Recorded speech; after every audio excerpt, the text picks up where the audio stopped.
Bom dia, queridos irmãos, a paz do Senhor Jesus Cristo, tudo bom com vocês? Nesta oportunidade nós vamos derribar aqui mais um argumento da escola dispensacionalista pré-tribulacionista. Eles se utilizam desta determinada passagem que eu vou aqui ler para provar, entre aspas, que a igreja será arrebatada secretamente e que Cristo será visto apenas pela igreja. E apenas a igreja verá a Cristo. Qual é a passagem que eles usam para provar a doutrina do arrebatamento secreto e que Cristo será visto apenas pela igreja e apenas a igreja verá a Cristo? Qual é esta passagem? A Escritura, de fato, ela ensina que o arrebatamento será secreto? A Escritura realmente ensina que o arrebatamento acontecerá 7 anos antes da vinda gloriosa e visível de Cristo? A Escritura realmente ensina que quando Cristo vier, ele ficará apenas nas nuvens, ele virá, parará ali nas nuvens e de lá ele será visto apenas pela igreja e apenas a igreja verá a Cristo? A Escritura realmente ensina, irmãos, que o arrebatamento será no momento, no abrir e fechar de olhos. Será que a Bíblia ensina isso? Convido vocês para ler este texto aqui em Atos capítulo 1, versículo 9 em diante. Ditas estas palavras, foi Jesus elevado às alturas, à vista deles, e uma nuvem o encobriu dos seus olhos. E estando eles com os olhos fitos no céu, enquanto Jesus subia, eis que 2 varões vestidos de branco se puseram ao lado deles. E lhes disseram: varões galileus, por que estáis olhando para as alturas? Esse Jesus que dentre vós foi assunto ao céu, virá do mesmo modo como o vistes subir. Meus queridos irmãos, esta passagem ela é usada pelos pré-tribulacionistas a partir do argumento da analogia, e o raciocínio deles é o seguinte: ora, o arrebatamento será secreto e apenas a igreja verá a Jesus. E eles partem desta leitura com uma analogia. Eles dizem: ora, quem foi que viu Cristo subir ao céu? Apenas os discípulos. E está certo. Neste momento aqui, Cristo foi visto apenas pelos discípulos. Quem viu Cristo ser recebido às alturas? Apenas os discípulos. Por que não dizermos a igreja, representada aqui nesses irmãos? E a outra coisa, eles concluem o seguinte: então, assim como Cristo subiu e apenas a igreja viu, assim também no arrebatamento da igreja, apenas, vejam bem, assim também no arrebatamento da igreja, eles dizem que apenas Cristo verá a igreja, porque o arrebatamento será secreto, mas será secreto para o mundo, mas não para Cristo. Assim também eles dizem que no arrebatamento, que acontecerá 7 anos antes da vinda gloriosa de Cristo, porque eles ensinam 2 vindas. Os pré-tribulacionistas ensinam 2 vindas. Uma vinda que Cristo vem até as nuvens, onde somente a igreja verá, o mundo não verá. E a outra vinda, 7 anos depois, quando todo olho verá. Quando todos os olhos, todo mundo verá. Veja então, queridos, que este ensino da vinda secreta de Jesus Cristo, ele é antibíblico, ele não é ensinado na Bíblia. Ele parte de um argumento com base na analogia. E eu estou fazendo esse vídeo porque um dos inscritos me pediu para eu fazer este vídeo e fazer as considerações e ver como a gente responde a este argumento pré-tribulacionista. Esse argumento ele é muito fácil de se responder. Primeiro que o texto aqui não está falando nada sobre o arrebatamento da igreja. Para começo de conversa, o texto aqui ele está falando uma coisa, que assim como Cristo foi visto aos olhos dos discípulos, subindo paulatinamente, veja bem aqui, é o arrebatamento de Cristo, mas não é um arrebatamento num abrir e fechar de olhos. Cristo está sendo arrebatado, elevado, assunto aos céus, de forma paulatina. E ele está subindo, até que é recebido na nuvem. Veja bem. E, estando eles com os olhos fitos no céu, enquanto Jesus subia, eis que 2 varões vestidos de branco se puseram ao lado deles. Ao lado de quem? Dos discípulos. E eles disseram: varões galileus, por que estáis olhando para as alturas? Esse Jesus que dentre vós foi assunto ao céu, virá do mesmo modo como vistes subir. Como foi que Cristo subiu? O que é que a mensagem está dizendo para nós? Veja qual é o foco da mensagem. O que o autor, Lucas, o autor de Atos, está dizendo aqui é que como é que Cristo retornará? O que a mensagem está dizendo é isso, queridos. Como é que Cristo retornará? Retornará da mesma forma que ele subiu. Como foi que ele subiu? De forma clara e visível e paulatina. Da mesma forma como Cristo aos poucos foi sendo levado, foi subindo e recebido até as nuvens e se tornou oculto dos olhos dos discípulos, da mesma forma ele virá até o momento que será visto pelos olhos de todos. A única coisa que o texto está dizendo aqui é isso, que Cristo ele voltará da mesma forma que subiu, visível, à vista de todos. Aí a partir daqui os pré-tribulacionistas eles criam esse argumento para endossar o pré-tribulacionismo e dizem: mas quem foi que viu Cristo subir? O mundo inteiro viu? Veja bem como é a analogia capciosa deles. Quem foi que viu Cristo subir? O mundo inteiro viu? Não. Apenas os discípulos viram. Logo, os discípulos que são a igreja, apenas a igreja. Somente a igreja verá a vinda de Cristo para arrebatar a igreja. Bom, este é o argumento da analogia. Não é um argumento com base bíblica. Veja que a Bíblia não está falando nada de arrebatamento da igreja aqui. Mas tudo bem. Se o argumento da analogia é válido, ok, então nós vamos usar aqui o argumento da analogia contra o argumento da analogia. Se o arrebatamento de Cristo aqui, que foi visto apenas pelos discípulos, serve como base para se provar o arrebatamento secreto da igreja, com base numa analogia, então eu quero aqui trazer uma outra analogia para derribar este argumento. Que tal? É o livramento que Deus deu lá na terra do Egito aos filhos de Israel. Ora, eu vou usar aqui o argumento da analogia. Se os pré usam, por que eu, pós, também não posso usar? Então vamos lá. Se o argumento da analogia é válido, então eu chamo vocês para essa discussão. De que forma Deus livrou o povo de Israel ali no Egito? Foi tirando-os para o céu? Me responda. Eu estou usando aqui o argumento da analogia. De que forma Deus livrou? De que forma Deus guardou? De que forma Deus livrou a sua igreja ali no Antigo Testamento? Ali, que ali era a igreja também. A palavra igreja, que no grego é eklesia, quer dizer reunião de pessoas. Então, de que forma Deus livrou a sua igreja ali no Egito? Foi tirando para o céu? Não, meus queridos.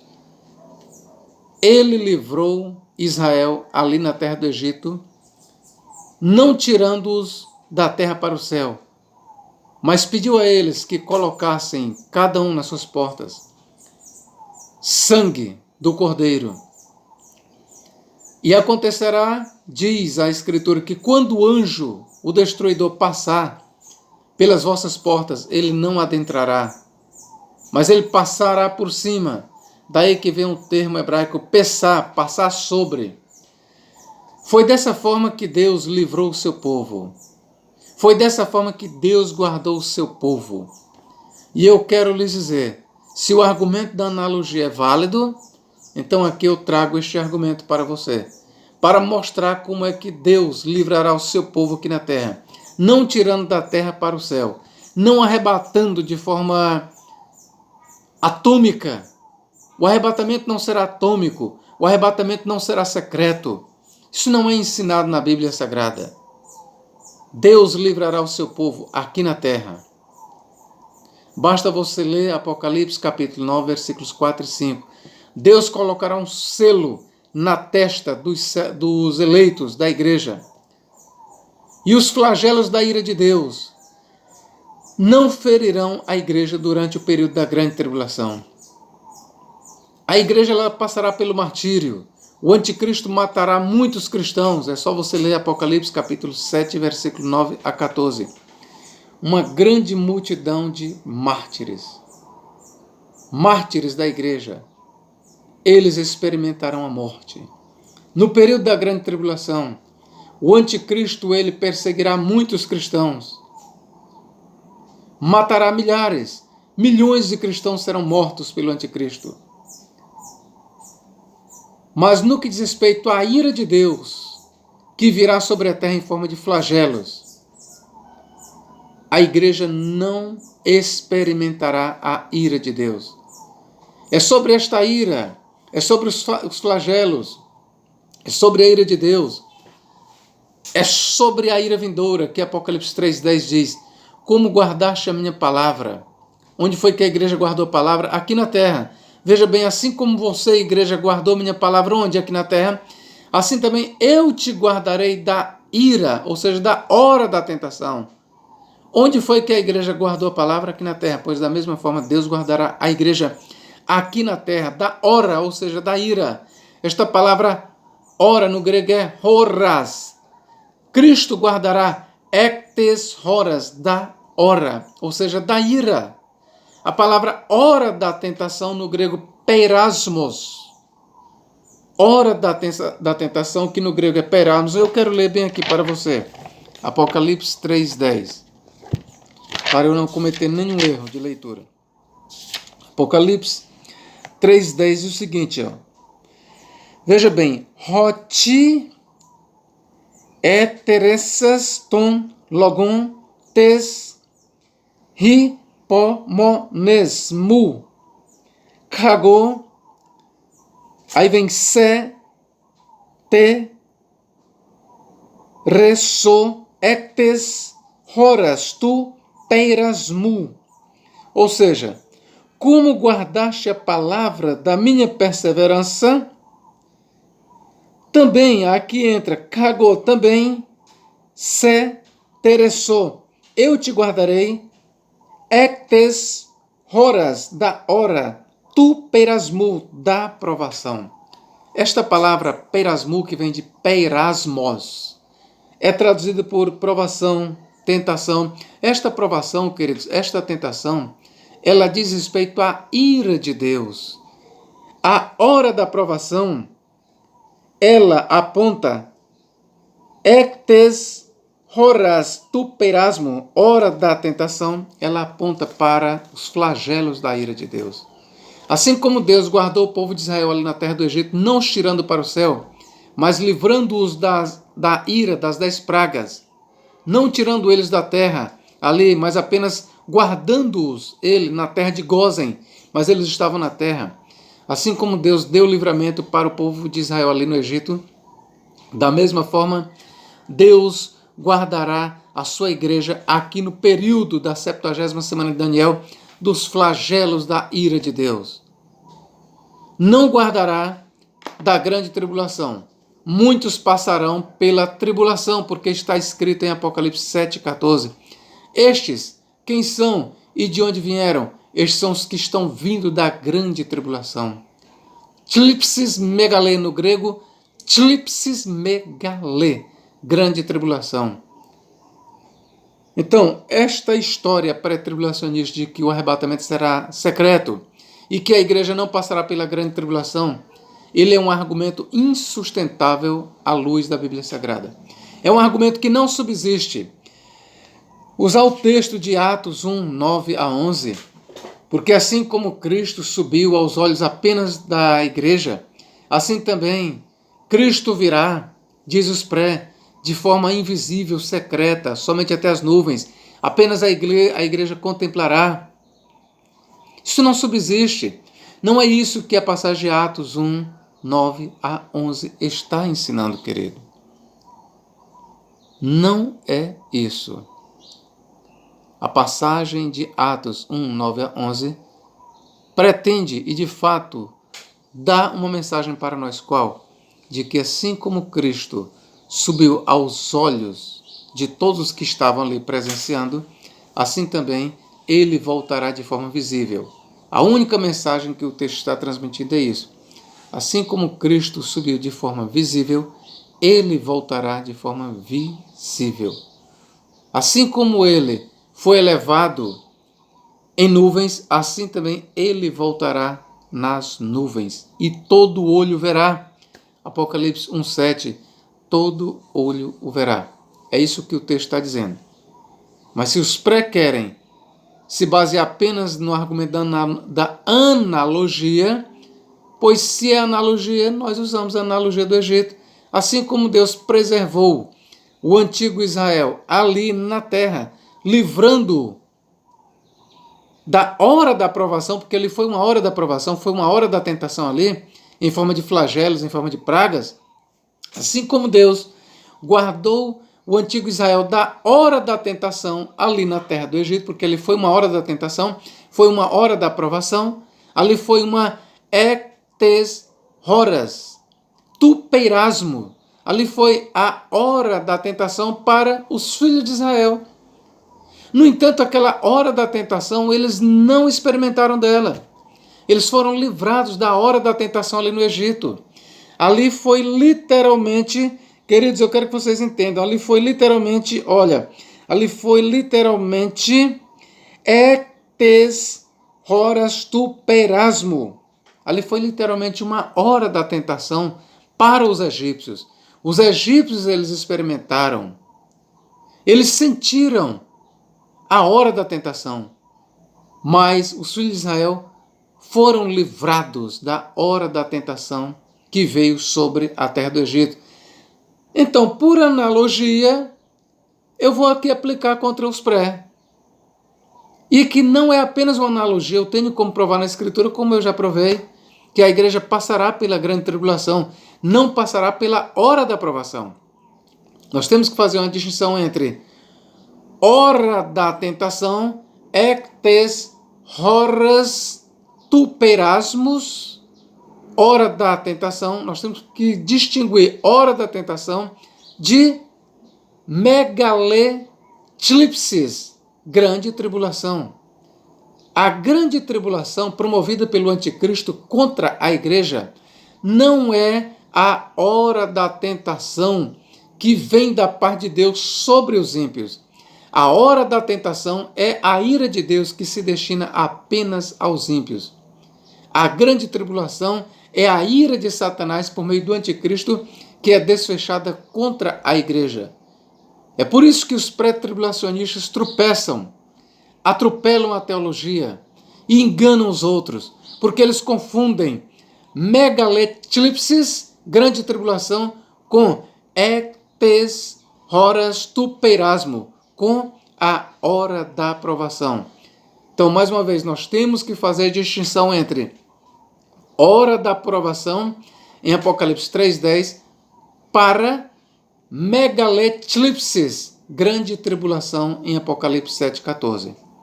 A grande tribulação é a perseguição de Satanás por meio do anticristo contra a igreja. A igreja não será livrada da grande tribulação, mas a igreja será guardada da hora da tentação, que diz respeito aos flagelos, a ira de Deus que descerá dos céus contra os ímpios. Eu espero ter deixado claro este ponto para os amados. E volto a dizer, O argumento da analogia que os pré usam em Apocalipse 1 ou em Atos 1, 9 a 11 é facilmente desmontado. É muito facilmente desmontado. Que Deus em Cristo nos abençoe e nos guarde para todos sempre. Amém.